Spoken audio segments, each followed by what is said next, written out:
నమస్తే, నేను Chandana. Welcome to great Andhra. ఇప్పటి వరకు ఉన్న టాప్ స్టోరీస్ చూద్దాం. కేజ్రీవాల్ ఓటమి, జగన్పై దాడి శృతి మించితే రూట్ మార్చిన అక్కినేని నాగార్జున.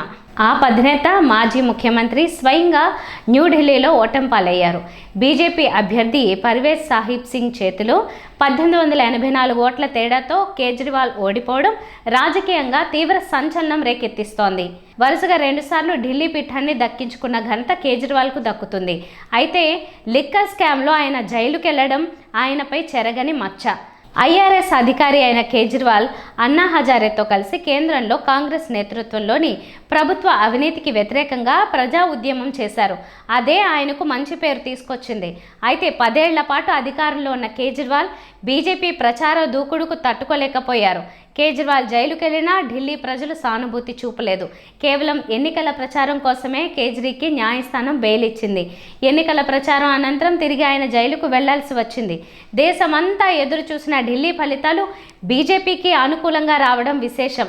పంజాబ్లో కూడా పాగా వేసిన ఆప్ విస్తరించే క్రమంలో తాజా ఓటమి కోలుకోలేని ఎదురుదెబ్బే.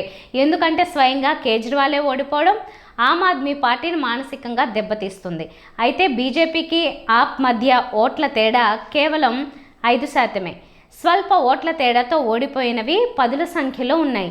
రానున్న రోజుల్లో ఆప్ ప్రతిపక్ష పార్టీగా పోరాటం, అలాగే బీజేపీ రాజకీయ దాడిని ఎదుర్కోవడంపై భవిష్యత్ ఆధారపడి ఉంటుంది. మాజీ ముఖ్యమంత్రి వైఎస్ జగన్పై వ్యక్తిగత దాడి శృతి మించితే తమకే నష్టమని ముఖ్యంగా టీడీపీ గుర్తించడం లేదు. పదే 11 సీట్లకే పడిపోయిన వైసీపీ అంటూ CM Chandrababu, deputy CM Pawan Kalyan, మంత్రులు, ఇతర ప్రజాప్రతినిధులు విమర్శలు చేస్తుంటారు. వైసీపీ ఘోర పరాజయం పాలైందనేది నిజం. ఇదే సందర్భంలో వైసీపీకి, జగన్కు రాజకీయ భవిష్యత్ లేదని నమ్ముతున్నప్పుడు ఇక పట్టించుకోవాల్సిన అవసరం ఏముంది అనే ప్రశ్న ఎదురవుతోంది. టీడీపీ, జనసేన నేతలు జగన్ను తీవ్రంగా టార్గెట్ చేయడాన్ని గమనిస్తే వాళ్లను జగన్ భయం వెంటాడుతున్నట్టుంది. ప్రధానంగా వైసీపీకి 40% ఓట్లు రావడం వాళ్లను కలవరపరుస్తున్నట్టుగా విమర్శలు తెలియచేస్తున్నాయి. నిజానికి అపరిమిత అధికారాన్ని దక్కించుకున్న కూటమి చక్కగా పాలన చేయాల్సి ఉంది. తామిచ్చిన హామీల అమలుపై కంటే ఇంకా వైఎస్ జగన్ భూతంగా చూపుతూ నెగిటివిటీని పెంచాలనే ప్రయత్నం కనిపిస్తోంది. జగన్మోహన్ రెడ్డి గారు, మీకు మతిపోయింది, జాగ్రత్తగా మంచి మందులు వాడండి. నిజంగానే చెప్తున్నాను, డబ్బులు లేవంటే మా సీఎం గారు చెప్పి సీఎం రిలీఫ్ ఫండ్ మీకు ఇప్పిస్తాం. ఆ డబ్బులతో వెళ్ళి ఎక్కడైనా మంచి ట్రీట్మెంట్ ఇచ్చుకొని రండి. అవమానకరంగా, అసభ్యకరంగా అబద్ధాలు మాట్లాడుతూ ఆస్కార్ అవార్డు మీకు ఇంతకుముందే వచ్చింది, ఇంకంతకన్నా పెద్ద అవార్డు ఇంకేం ఇవ్వలేరు. కాబట్టి మతి స్థిమితంతో తెచ్చుకొని మాట్లాడితే బాగుంటుందని నేను మీకు సలహా ఇస్తున్నాను. Thank you. ఎవరినైనా ఎక్కువ టార్గెట్ చేస్తున్నారని జనం గ్రహిస్తే సమాజం బాధితుడిగా చూస్తుంది. సదరు బాధితుడిపై సానుభూతి పెరుగుతుంది. ఈ మధ్య జనసేన ముఖ్య నాయకుడు నాగబాబు పుంగునూరు వెళ్ళి రెడ్లపై, అలాగే జగన్పై నోరు పారేసుకున్నారు. ఇవన్నీ కూడా కూటమికి నెగిటివిటీని తీసుకొచ్చేవే. Tollywood senior hero Akkineni Nagarjuna route మార్చారు. దేశ ప్రధాని మోదీని అక్కినేని నాగార్జున తన కుటుంబ సభ్యులతో కలవడం ప్రాధాన్యం సంతరించుకుంది. అక్కినేని నాగేశ్వరరావుపై యార్లగడ్డ లక్ష్మీప్రసాద్ రచించిన పుస్తకాన్ని ప్రధానికి బహుకరించేందుకు నాగార్జున కుటుంబ సమేతంగా ప్రధాని వద్దకు వెళ్లారు. దీని వెనుక రాజకీయ వ్యూహం ఉందనే ప్రచారం జరుగుతోంది.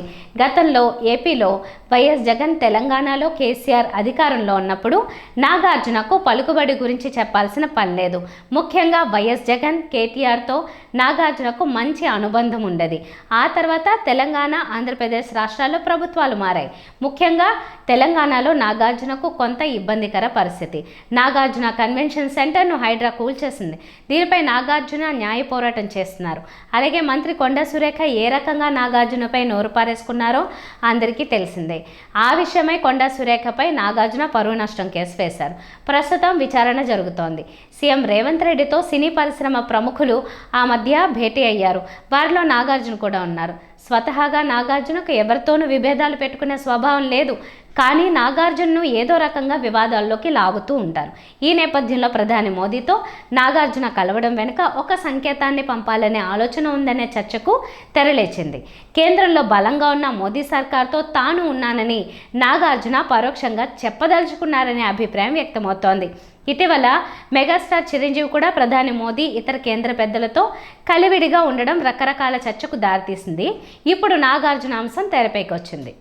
ఇవి వాళ్ళ టాప్ స్టోరీస్. మరిన్ని అప్డేట్స్తో కలుద్దాం. నమస్తే.